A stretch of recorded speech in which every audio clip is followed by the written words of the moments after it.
Hi, Magdalena here, Wolf of Coins. Thank you so much for tuning in. Today I wanted to talk a little bit about Slavic Pagan symbols. So this is something you might call my Book of Shadows. You might. And yeah, what I prepared for you starts here. So I suppose that if you click this link to my video, you're interested in pagan symbols and you know what I'm just going to say. But just a disclaimer, swastika, it's a very, very old symbol. What Hitler did with it, yeah, it was horrible, but he didn't make it up. He just took a very old and powerful symbol that's been popular all over the world, in India, in Europe, in Japan, in the America. So, you know, if you're not aware of this, just so that you know, it has nothing whatsoever to do with Nazi movement. So yeah, of course, swastika,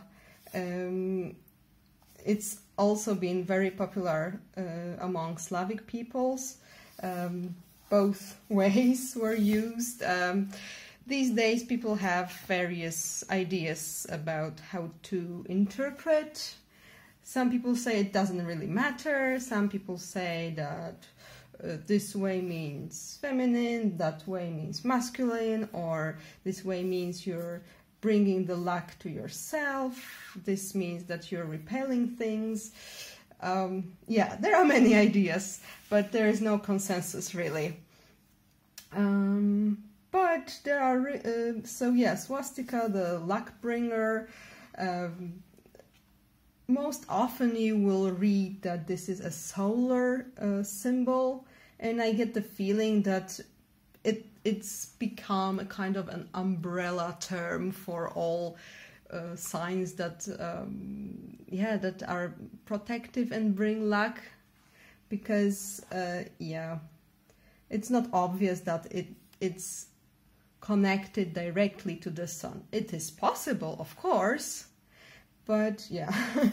So some people say it's a solar sign, some others say, and I really love this idea, that it's actually showing the movement of the Big Dipper around the pole star. And so then I would see it as, other than as a protective and luck-bringing symbol, I would see it as a symbol of order in the universe and the rules that rule our universe. Yeah, and I have some examples here. There are many, many variations of this sign, but among them I put some interesting ones here. So this is a rounded swastika. This one is, it's actually can be found in Poland, in Kruszwica. It's actually on a wall of a church, and it's you know, it has these closed arms. And this one, this is a swastika from traditional Polish pisanki eggs, so the Easter eggs that we decorate. And so yeah, it's also interesting. And a variation of a swastika is also a very symbol, very important now to Slavic pagans. I would say that it's become a kind of a universal Slavic pagan symbol that many Slavic pagans identify themselves with. And internationally it's called the kolovrat, Polish kołowrót. Also it has a name, at least in Polish, słoneczko, which means it's a diminutive from the sun. or dear son, our dear son, something like that. It also has like both variations, and it's a swastika that's been doubled. It has 8 arms, and it's round, and it's a protective sign, also believed to be a solar sign. The name says it all, the sun. And I really like it also because when people see this, they're all like, and when I have something like this around me, for example, if I were to wear a piece of jewelry with this sign, I would feel, less stressed out that I would be attacked by some, people believing that I'm a Nazi. Yeah, so this is that. And, oh yeah, and there is also no consensus on the other names, because there are many names for one symbol, of course.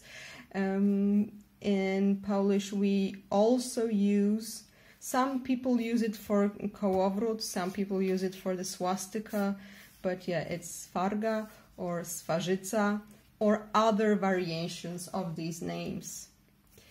So yeah, but internationally you would find this as kolovrat, Polish kolovrat, and it means koło is a wheel and wrót meaning it's turning.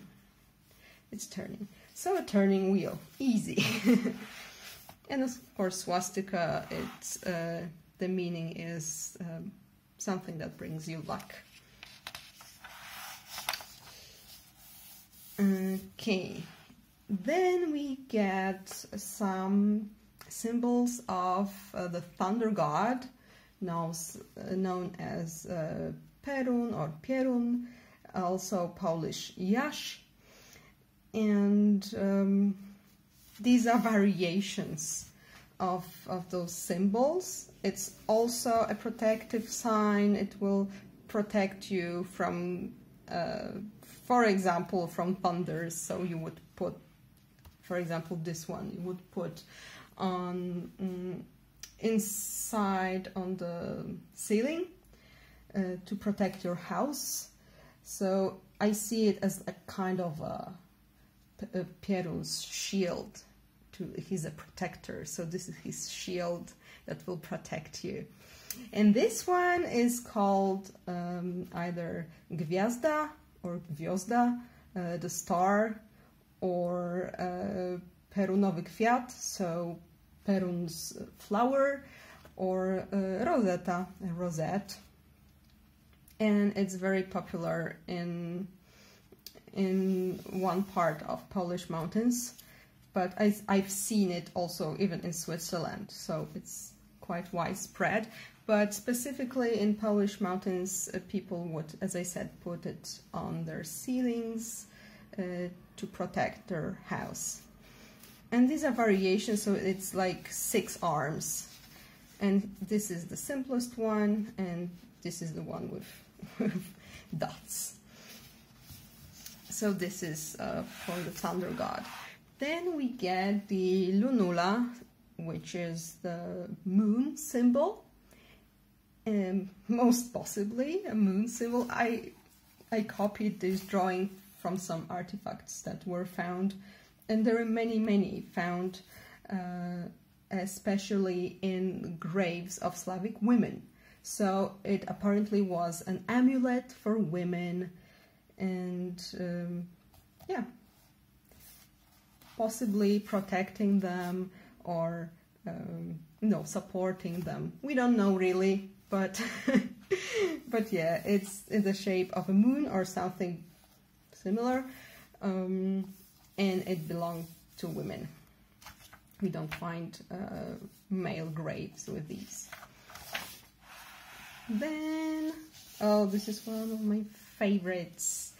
It has various names, either Mokosh, from the name of goddess Mokosh, or Bereginya, meaning protectress, and it's a symbol of a goddess who is a protector, protectress.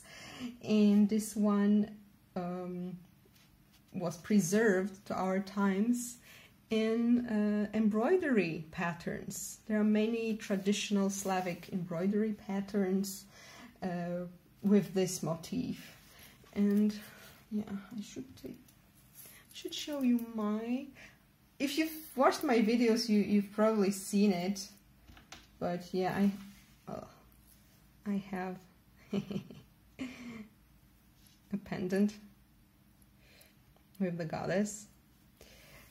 And what you can find also around in the Slavic pagan world would be this. And I find this very fascinating because you see there's some kind of pattern here. But once you put these together, you get like a full shape. And it could be like, you could interpret it in various ways, like two sides of the goddess, because at least for me, each deity has more like lighter and darker side to them, and they both make the deity complete. Or, yeah, it could be many things. It could be the heavenly force and the chthonic force. It could be various things, but it's beautiful, and then, as I said, it appears on embroidery patterns, preserved to our day and practiced still. This one is called leluya.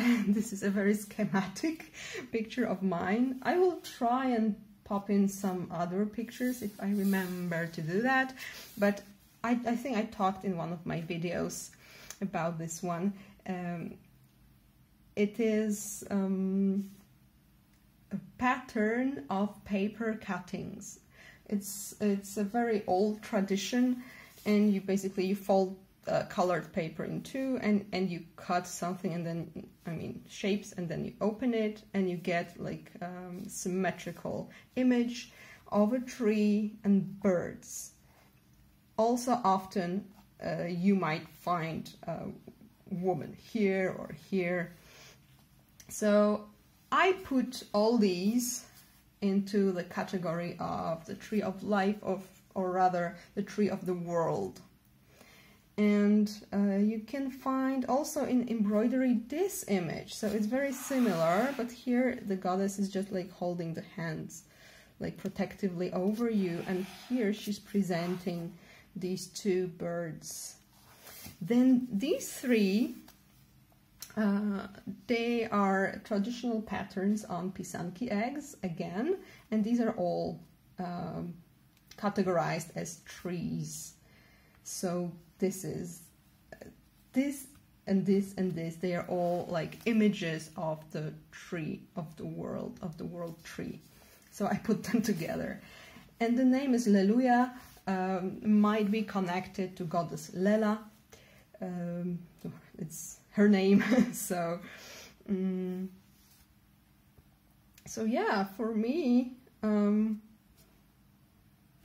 it's like this as a symbol. It means like the a construction of the world. It's like the central point on which everything stands and revolves around. And it might also mean like the way to the other world, and to illumination, so upwards, illumination, downwards, other world. Yeah, I personally perceive this image, or this image, as the goddess of the tree, and her two accompanying her two companions, two gods or sons. Yeah, so that's it. This symbol is very interesting.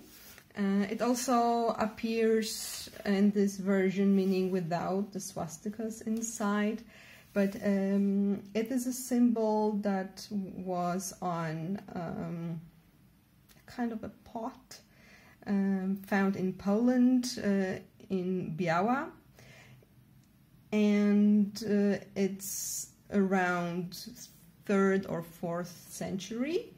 And nowadays, the original got lost during the war.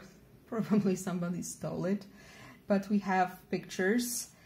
And right now it's being used by one of the Slavic Pagan, Polish Slavic Pagan communities as their symbol, and they interpret this as symbol of the highest god and the balance in the universe, basically. So yeah, and it's called, I didn't say, yeah, it's called Ręce Boga, which means the hands because there are 5 fingers of God.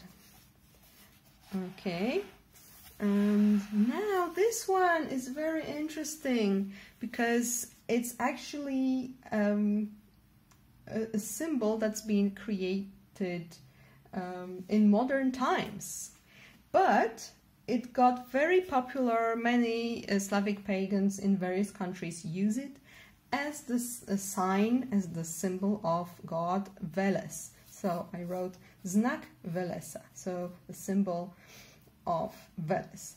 And we have this triangle with horns, and Veles was known as the god of cattle, so it can mean a bull or an aurochs or other horned creatures, and it also shows the triple nature of Veles. And some people also believe him to be the same as Triak, so triple head, and Trojan. So it's triple. So these are names of deities, let's say, that we know of. There is a mountain called Triak, as far as I know, in southern areas of Slavic lands. But yeah, I like it a lot. It's a great symbol, and I think it's good to use it now. Then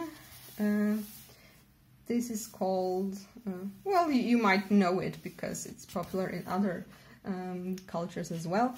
Trojak, we call it, or triskel, which is, used also in other traditions. So yeah, it's basically triple swastika, and some people associated again with Veles because of his triple nature, and these I pulled also from pisanki eggs. And lastly, it's topór Peruna. It means the axe of Perun, and yeah, I've also drawn these from artifacts that were found here and there. There are many of them. We can't be completely sure how it's been, believed to be, but it seems that Perun, the thunder god, was associated with an axe, and possibly it was used as a necklace, something similar. Maybe like there was some cultural exchange with Nordic people with the hammer of Thor, but the shape is a bit different. Hammer of Thor is more like this, but these are like type A and type B. And yeah, and that's it. There are also many other symbols, but I wanted to show you like the ones that I see the most often. There are, as I said, there are many variations of them and many various names. But yeah, I hope you've enjoyed this. Yeah, there is also like the a cross that is like even with even arms was also a popular sign. Yeah, again, this we can find on a coin that was made by our first Christian, yeah, our first Christian ruler, Prince Mieszko. So it's on his coin, and yeah, and it shows that the Slavic traditions with swastika are old. But yeah, anyway, I hope you've enjoyed. If you have any questions, suggestions, informations, please let me know. Leave a comment and have a lovely, lovely day. Bye. Yeah, and I thought that I might, if you don't know it yet, I might teach you greeting or salutation that we use in Polish. It would be Sława. In other language, many other languages, it's Slava. So it's almost the same, and it means glory and everything best to you in general. So, Sława!